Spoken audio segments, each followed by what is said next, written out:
দর্শক মণ্ডলী, প্রিন্স মুভির নায়িকা জ্যোতির্ময়ী শাকিব খানের লুচ্চামির তথ্য ফাঁস করল। দর্শক মণ্ডলী, আপনারা জানেন যে আমাদের বাংলাদেশে এখন জনপ্রিয় মুভি হচ্ছে প্রিন্স। আর সেই প্রিন্স মুভিতে অভিনয় করেছে জ্যোতির্ময়ী এবং শাকিব খান। আপনারা জানেন কলকাতার সুপারস্টার নায়িকা মানে জনপ্রিয় নায়িকা জ্যোতির্ময়ী, সেই জ্যোতির্ময়ীর সাথেই কিন্তু অভিনয় করেছে বাংলার জনপ্রিয় সুপারস্টার শাকিব খান। আর সেই মুভির যে শুটিং হয়েছে, সেই শুটিংয়ে যতগুলো শুট নিয়েছে, তখন নাকি সেই নায়িকার সাথে নাকি শাকিব খান ব্যাড টাচ করেছে, তার শরীরে হাত দিয়েছে। এমন তথ্যই কিন্তু ফাঁস করেছে নায়িকা জ্যোতির্ময়ী। তো দর্শক মণ্ডলী, আরো কি কি করেছে সব তথ্যই আজ তুলে ধরবো।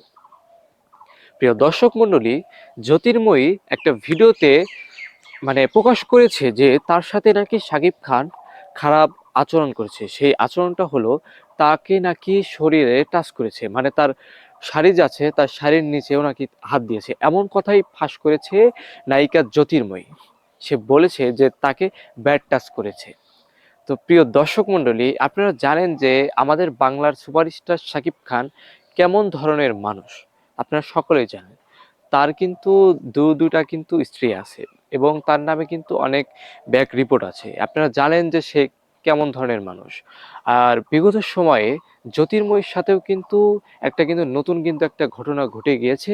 এমন তথ্যই কিন্তু ফাঁস করেছে ভারতের জনপ্রিয় অভিনেত্রী জ্যোতির্ময়ী। আপনারা জানেন যে শাকিব খান প্রথম বিয়ে করেছে অপু বিশ্বাসকে, আপনারা জানেন। আর দ্বিতীয় বিয়ে করেছে কিন্তু বুবলিকে। আর তাদের কিন্তু প্রতিটা বিয়েই কিন্তু হয়েছে এক একটা কিন্তু অনেক নাটকীয়র মাধ্যমে। যখন অপুকে বিয়ে করেছে কেউ কিন্তু জানতো না, ধীরে ধীরে ফাঁস হয়েছে। তারপরে বুবলিকে যখন বিয়ে করেছে কেউ জানতো না, ধীরে ধীরে ফাঁস হয়েছে। প্রতিটা নায়িকার সাথে কিন্তু তার কিন্তু একটা কিন্তু বাজে সম্পর্ক ছিল। তারপরে কিন্তু পূজা ছেড়ির নামও কিন্তু উঠে এসেছিল, কিন্তু তার সাথে কিন্তু বিয়ে হয়নি।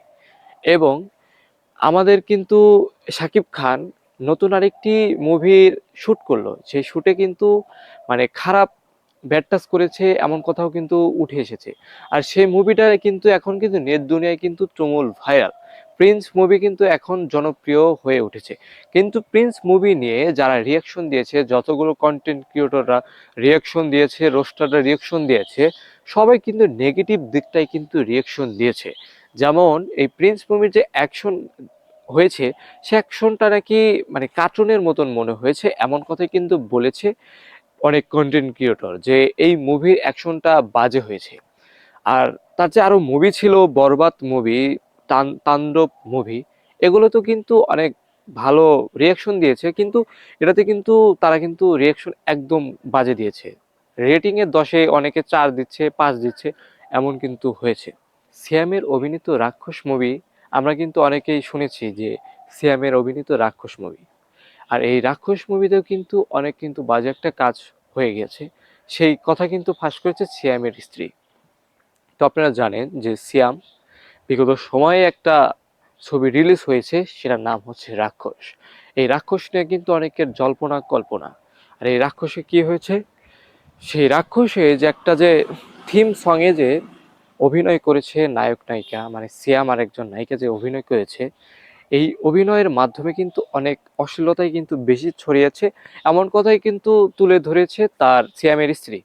যে বলেছেন যে এই মানে ছবিতে এত বাজে, এত খারাপ শুট হবে নায়ক নায়িকার সাথে, এত খারাপ কাজ হবে, এটা যদি আমি জানতাম তাহলে আমার স্বামীকে অভিনয় করতে দিতাম না। এমন কথা কিন্তু বলেছে সিয়ামের স্ত্রী। এবং আরেকটি মুভি আছে, যেটা হচ্ছে দম, আরফান নিশোর অভিনীত দম মুভি। সে মুভি সেই মুভিতে কিন্তু অনেক ভালো পরিমাণ রিয়াকশন দিয়েছে কন্টেন্ট ক্রিয়েটররা, এটা নাকি অনেক ভালো হয়েছে, পজিটিভ কিছু কিন্তু বলেছে। কিন্তু এই রাক্ষস এটা নিয়েও অনেক পজিটিভ বলেছে, কিন্তু প্রিন্স নিয়ে কিন্তু এখন কিন্তু অনেক তুমুল আলোচনা সমালোচনা হচ্ছে যে প্রিন্স মুভিতে অনেক খারাপ কিছু হয়েছে। এবং অভিনেত্রী যে আছে জ্যোতির্ময়ী, সেও কিন্তু অনেক বাজে মন্তব্য তুলে ধরেছে যে শাকিব খান নাকি তার সাথে নাকি অনেক খারাপ আচরণ করেছে, তার সাথে নাকি ব্যাড টাচ করেছে, এমন কথাই কিন্তু তুলে ধরছে অভিনেত্রী জ্যোতির্ময়ী। এবং আপনারা জানেন যে শাকিব খান এবং আরফান নিশোর মাঝে কিন্তু প্রতিবারের মতনই কিন্তু মানে ভার্সেস হয়, মানে প্রতিপক্ষ হিসেবে যে এটা ভালো হয়েছে ওটা ভালো হয়েছে এমন কথাই কিন্তু তুলে ধরে তাদের যারা ফ্যান ফলোয়ার আছে তারা কিন্তু এসব তুলে ধরে। তো আমরা দেখতে পারছি যে দুটার মুভির ভিতরেই কিন্তু এক একটা এক একজনের থেকে এগিয়ে থাকে। তেমনই এবারও কিন্তু আরফান নিশো যে আছে তার মুভিটা কিন্তু অনেক সুন্দর হয়েছে এমন কথাই কিন্তু বলেছে নেটিজেনরা। কিন্তু এই প্রিন্স মুভি যে শাকিব খানের, এটা নিয়ে কিন্তু অনেক কিন্তু আলোচনা সমালোচনা হচ্ছে যে এই মুভিটা যেমন চেয়েছিল তারা তেমন পায়নি, এমন কথাই কিন্তু তারা বলছে। মানে রেটিং এর 10-এ কিন্তু 4 হচ্ছে, 5 হচ্ছে। রাক্ষস শুধু নামে রাক্ষস নয়, চরিত্র দিক দিয়েও কিন্তু সে রাক্ষসের পরিচয় দিয়েছে। সিয়ামের স্ত্রী কিন্তু বলেছে যে সিয়াম টাকার জন্য এত যে খারাপ ভিডিও করবে, মানে নাচানাচি ডলাডলি এমন বাজে মন্তব্যই করেছে যে এত অশ্লীল কাজ করবে, এটা যদি আমি জানতাম তাহলে আমি সিয়ামকে এই অভিনয় করতে দিতাম না। আর সিয়াম টাকার কাছে সবকিছু এভাবে বিলীন করে দেবে, বিক্রি হয়ে যাবে, এটা আমি আগে জানলে এগুলো করতে দিতাম না, এমন কথাই কিন্তু বলেছে সিয়ামের স্ত্রী। আপনারা দেখেছেন যে তার যে থিম সং, মানে তার যে একটা গান হয়েছে সেই মুভির, সেখানে দেখা যাচ্ছে যে সিয়াম সে নায়িকার সাথে এমন শুট নিচ্ছে যে এটা কিন্তু একদম একদম বাজে। আর এদিকে দেখা যাচ্ছে যে প্রিন্স যে আছে সেও কিন্তু প্রিন্স নামে নয়, কামেও কিন্তু প্রিন্স। আপনারা জানেন যে বাংলাদেশের সবচেয়ে বড় সুপারস্টার এখন সাকিব খান, আর সে সাকিব খান কিন্তু বিয়ে করেছে দুইটা। আর তার কিন্তু চরিত্র সম্পর্কে আমরা সকলেই জানি, এক এক সময় এক এক নায়িকার সাথে তার অশ্লীল কার্যকলাপের নাম উঠে আসে, আমরা এটা সকলে জানি। সে কিন্তু নামে প্রিন্স নয়, সে কিন্তু কামেও প্রিন্স।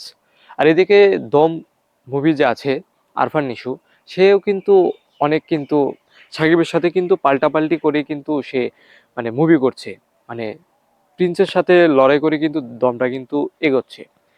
সম্মানিত দর্শক মণ্ডলী, আগের যুগের মুভি দেখে কিছু শেখা যেত, আর এখনকার মুভি দেখে শুধু অশ্লীলতা শেখা যায় আর লুচ্চামি শেখা যায়। আর রাক্ষস মুভি যে আছে সেই মুভিতে কিন্তু নারীদের কিন্তু অপমান করা হয়েছে।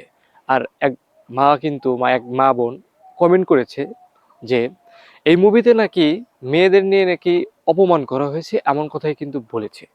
তো আমরা কিন্তু কি করছি, এইসব মুভি কিন্তু দেখার জন্য আমরা টাকা খরচ করছি, আর আমরা কিন্তু নিজেদের গোনা কিন্তু বাড়াচ্ছি। দর্শক মণ্ডলী, আমার কিন্তু এসব কথা বলার মানেটাই ছিল যে আমরা যেসব কাজ করছি, এদের মুভি দেখছি, আমরা নিজেদের নিজের পাপ বাড়াচ্ছি আর নিজেদের টাকা নষ্ট করছি, তাছাড়া কিন্তু কোনো লাভ হচ্ছে না। আমরা কি কোনো কিছু শিখতে পারছি? কখনোই শিখতে পারছি না। আরও আমরা দিনে দিনে অশ্লীল হচ্ছি আর লুচ্চা হচ্ছি এবং খারাপ একজন ব্যক্তি হয়ে পরিণত হচ্ছি, এমনই কিন্তু আমরা হচ্ছি। তো আমরা এইসব থেকে যদি দূরে থাকি, আমাদের কি কোনো লস হবে? কোনো লস হবে না, বরং আমাদের টাকাগুলো বেঁচে যাবে এবং আমাদের সময় যে অপচয় হচ্ছে এই সময়টা অপচয় হবে না। তো আমরা এইসব থেকে দূরে থাকি, আর এইসব অশ্লীল ভিডিও থেকে দূরে থাকি। আমাদের মা বোন যারা আছে তারা কিন্তু এই মুভিটা কিন্তু আমাদের সামনে একসাথে কিন্তু দেখতে পারবে না, কারণ এই মুভিতে এমন এমন সিন থাকে যেগুলো কিন্তু নিজেরই দেখা কিন্তু একদম মানে কঠিন হয়ে যায়। আর আমাদের মা বোন পরিবার নিয়ে যদি আমরা যদি এই মুভিটা দেখি, আমরা কি দেখতে পারবো? কখনোই না, কারণ এখনকার মুভি যেগুলো হয় শিক্ষণীয় থেকে কিন্তু অশ্লীলতার শিক্ষণীয় কিন্তু বেশি হয়। মানে আমাদের কোনো শিক্ষণীয় যে কাজ শেখাবে সেটা নয়, আমাদের শেখানো হয় অশ্লীলতা। তো আমরা এইসব বয়কট করি, এসব দেখা থেকে বিরত থাকি, আমরা এর ফ্যান ওর ফ্যান এভাবে আমরা তর্ক থেকে বিরত থাকি। তো দর্শক মণ্ডলী, আমরা এইসব থেকে দূরে থাকি এবং আমাদের মা বোনদের ভালো কিছু দেখার জন্য। পরিশেষে একটাই কথা, যে শাকিব খানের যে অভিনেত্রী জ্যোতির্ময়ী, সে যে শাকিব খানের নামে যে একটা মন্তব্য করেছে, আর শাকিব খান কিন্তু কাজটা কিন্তু ঠিক করেনি, কারণ শাকিব খান এর সাথে এটা করে ওটা করে, মানে সে কিন্তু সবার সাথে লুচ্চামি করছে। আমরা কিন্তু সব নায়িকার সাথে দেখি যে তার নামে একটা না একটা কিছু বের হবে। তো আমাদের পরিশেষে কথা একটাই যে এই মিডিয়ার জগতে, মানে এই অভিনয়ের জগতে যারাই আসে তারা কিন্তু বুজুর্গ না, সবারই কিন্তু মার্কা কাটা থাকে। মানে এখানে যারা আসে তাদের মান ইজ্জত বলতে কিছুই থাকে না। অতএব এখানে কারো নামে বদনাম করা সুনাম করার কোনো প্রশ্নই আসে না। এখানে যারা আসবে তারা তো ভালো কাজের জন্য আসে না, কারণ অভিনয় জগতে যারা আসে তারা অশ্লীলতা ছড়ায়, তারা কি ভালো মানুষ? কখনোই না। তো আমরা এসব নিয়ে আর কথা না বলি, আর এসব থেকে আমরা বিরত থাকি, তাহলে আমাদের নিজেদের পাপ কমে যায়, মানে কমাতে পারি আর কি। আর আমাদের টাকাটাও বেঁচে যায়, কারণ আমরা এসব মুভি দেখার জন্য 500-1000 টাকা এইভাবে খরচ করছি। আর এসব খরচ থেকে আমরা বিরত থাকি, কারণ যে এগুলো দেখে আমাদের কোনো শিক্ষণীয় কোনো কিছুই হবে না, বরং আমাদের পাপ হবে, তাছাড়া আর কিছুই হবে না।